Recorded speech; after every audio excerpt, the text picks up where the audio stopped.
We had a pretty crazy ending to last episode.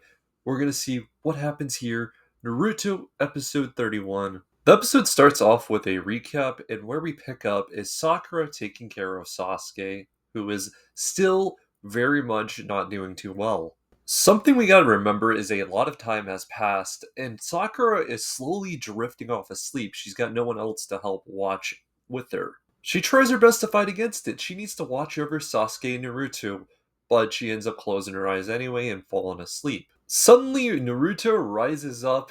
He slept great, and this wakes up Sakura. And following that, Sasuke as well wakes up. Naruto and Sasuke recognize that Sakura was there to take care of them, which Naruto says, "Thank you, Sakura. We're totally better because of you." She starts crying, and it's not just because of the compliments, but it also has to do with both of them being better. The short moment of happiness is cut very short for Sakura.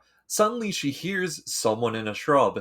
This is when she looks at a bush, and of course, we see it's Orochimaru in the distance. From the bush, Orochimaru starts heading towards the group, and this is where he transforms into a snake. Sakura then tries to warn Naruto and Sasuke, but her voice isn't coming out. The snake comes right at Sasuke, and it eats him. As Sakura sees this with fear in her eyes, we transform to darkness. Suddenly, Sakura wakes up. It was just a dream. But it seemed, just as Sakura is having this realization it was just a dream, that it becomes a reality. Something is shaking in the bushes. Sakura had her kunai knife out, and she was just like cuddled up with it. She turns around to see it's just a squirrel. Bro. The squirrel tries running towards Sakura, but as it's getting really close, she throws her kunai knife and scares it away. We switch over to Orochimaru's goon squad, which one of them says, "Do you think she noticed?" Would you believe that they actually strapped a bomb to a squirrel? This is like me putting a bomb on a cat.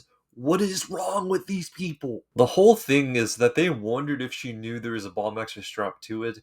I think it had more to Sasuke's warning that there could be people transformed, and so she scared it away. Now they want to get a closer look. We know where this is going. After catching up with those goons, we cut to Sasuke, who is still panting, not doing very well. And after that, we get to see Rock Lee, who is still wondering, because if you remember, Guy Sensei's team all separated, and eventually they're going to all meet back. Rock Lee is just a funny guy. The scouting comes to a stop. He sees a bunch of leaves, and this is where he says, "If I can catch all 20 of these leaves before they hit the ground, Sakura will start to like me." Bro starts stuttering. "However, if I can't catch one leaf, it will be unanswered love forever." This lights a fire in Rock Lee. He catches a bunch of the leaves, he gets to 19, and he needs one more as he's fell onto a branch. He dives back in to get leaf number 20. This is when he looks over to see a burning squirrel. So instead of getting the leaf, he goes over to dive at the squirrel to take off the explosive tag. As Rock Lee wonders who would do that to a squirrel, we go to Naiji Hyuga. So I find it kind of funny that Team 10 is still in a bush, but without even looking, Naiji says, "Stop hiding and come out." So they start bugging out in the bush. They're talking about how their strategy 1 didn't work, scurrying away, and now they're going to go to strategy 2. This is a very interesting plan nonetheless. They come out of the bush, they start acting really friendly as that happy music plays and complimenting him. What is wrong with this show?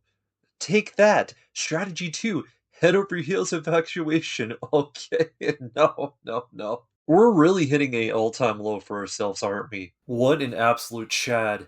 Naiji says, "Get lost," and walks off. Of course, this insults Inu. And Naiji's just so cold. He stops with his back still turned.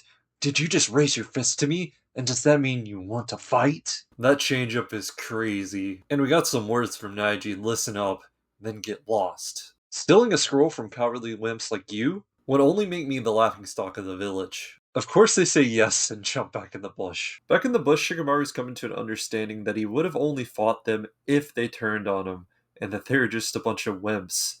And of course, Inu's like, "Alright, let's go find some wimps." As Inu is laughing, we hear Shikamaru say, "Like I've been saying, there's no one wimpier than us." Her laugh echoes through the forest. Circling back around to Sakura, who's watching over Naruto and Sasuke.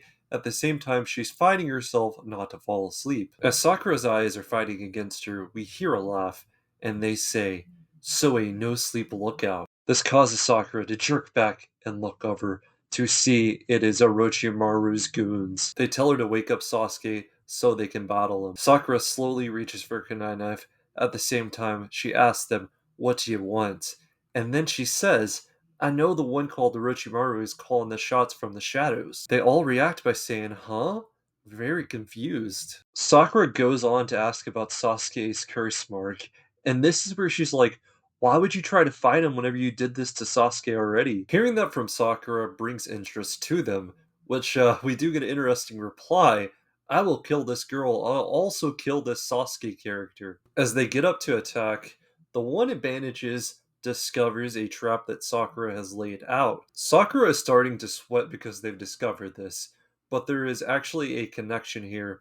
So that kunai knife that she threw earlier at the squirrel was to stop it so it wouldn't get caught in the trap. Finally, the one of the bandages says it. "We kill her now," and they launch at her. While they're midair, we cut back over to Sakura. She smiles as she pulls out her kunai knife, and she cuts a wire. Aha! A trap! A giant log is coming towards them. They pretend to be afraid.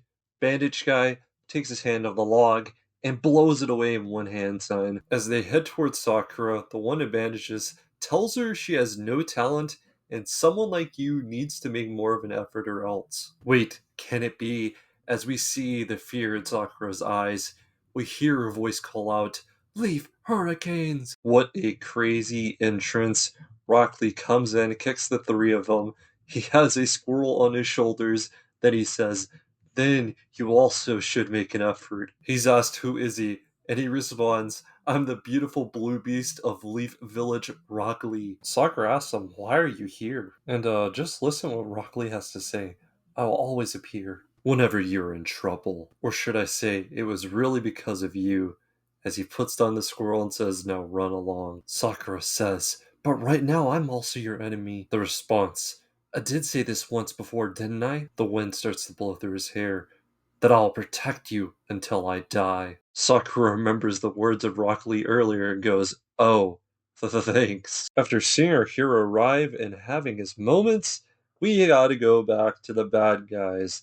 The one in bandages gives over the scroll to Zaku and says, "You take care of Sasuke." And Bandage Guy is like, "I will kill them." Rock Lee and Bandage Guy have a little bit of a inner monologue, and of course, Bandage Guy makes the first move and runs at Rock Lee. As he's heading towards them, this is where Sakura tries to throw a kunai knife. She's in no condition to fight.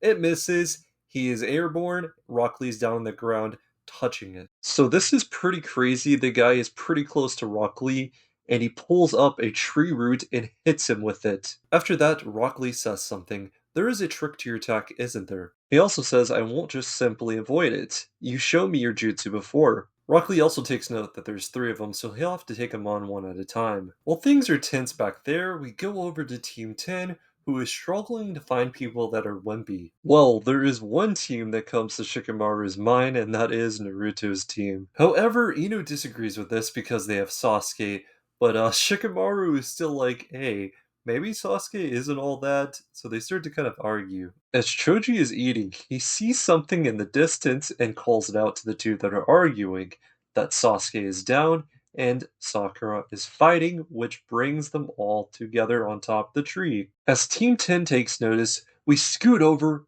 back to Rock Sensei's team. You have Naiji and Tenten, who all met back up, but who is missing? It is Rock Lee. You see, Rock Lee not being precise on time was pretty uncommon, so they decide to go search for him. Very unexpectedly, we are thrown into a flashback, and it is training with Guy Sensei. You have the entire Guy team together, and Rock Lee is learning this jutsu called the Lotus, which is forbidden. Guy Sensei teaches him this jutsu possesses a great burden on the cells of the muscles. He refers it as a self-sacrificing technique. Humans usually utilize 20% of the power that the muscles have. And if only 100% of power is used, the muscles themselves will disintegrate. The brain usually controls the power, however, this jutsu forces the brain's limiter to go off by using chakra, which allows high-speed continuous taijutsu. Guy Sensei tells Rock Lee there is one condition that needs to be met before you use this, which we don't get to hear. So this memory is actually Naiji's, and along the way of trying to look for Rock Lee, he remembers the condition that needs to be met. he's pretty worried. And this condition is still very much unknown. We go back to Rock Lee, who's taking off his bandages. At the same time, he says, I will utilize that jutsu without reserve. Rock Lee tries to tell us through inner monologue, but Bandages is running straight at him. Focus takes over back to Rock Lee, where he says, when protecting a precious person. If you remember the Rock Lee versus Sasuke fight, we had an unfinished Lotus. Here we see him kick Bandage Guy. He disappears at first, kicks him up, grabs him with his bandages, and he holds him down, and his head is head first. Rock Lee starts spinning him and says, Primary Lotus. Of course, while the two are falling, the named goon, one of the only ones that I think actually have a name, he does a earth jutsu and begins to grab the ground. We see as the earth starts to snake up to where they're going to crash, and before too long, boom! In between the dust cloud, we see the enemy. As Rock Lee's bouncing away from this, he says this feeling. The one that did the earth jutsu starts laughing, and we look back. Bandages is actually not hurt and gets back up. With Rock Lee being tired, Bandages says, it's now my turn. We end this episode off with him running directly at Rock Lee with one of those mysterious sound attacks. Faster than sound. You're not fast enough. Rock Lee drops to his knees, and we gotta see how he's gonna face off from this. So I wanted to say something before I get into this episode. These type of videos take a lot of hours to make. Yes, I may go too much into information and add things that aren't really necessary, go into that play by play a little too much, but I kind of want to read it out to you as I'm watching it with that excitement and what I'm seeing at the moment. So everything I'm talking about here at that moment, I pretty much have seen very few times to ever have to rewind and look back. It's just screenshot right there and talked about at that moment. And for now on, I'm probably gonna do maybe two of these to one of these eventually whenever I get caught up with Toonami. That way it's a little easier to juggle where I have an entire week to put them out rather than, okay, today I'm going to take my entire day and make one video, which is kind of hard because that is your entire activity for a day. Going into this episode, really excited seeing Rock Lee as a main character. He comes in here like a Prince Charming. We get to learn more about this jutsu that is specifically suited to him, that he's kind of willed it and made his own, called the Lotus, which is a forbidden jutsu. And the cost is interesting. It could cause him his muscles. Now, that is something else. Honestly, I enjoyed it. I thought it was great. And we're going to have to see how this fight goes into next episode.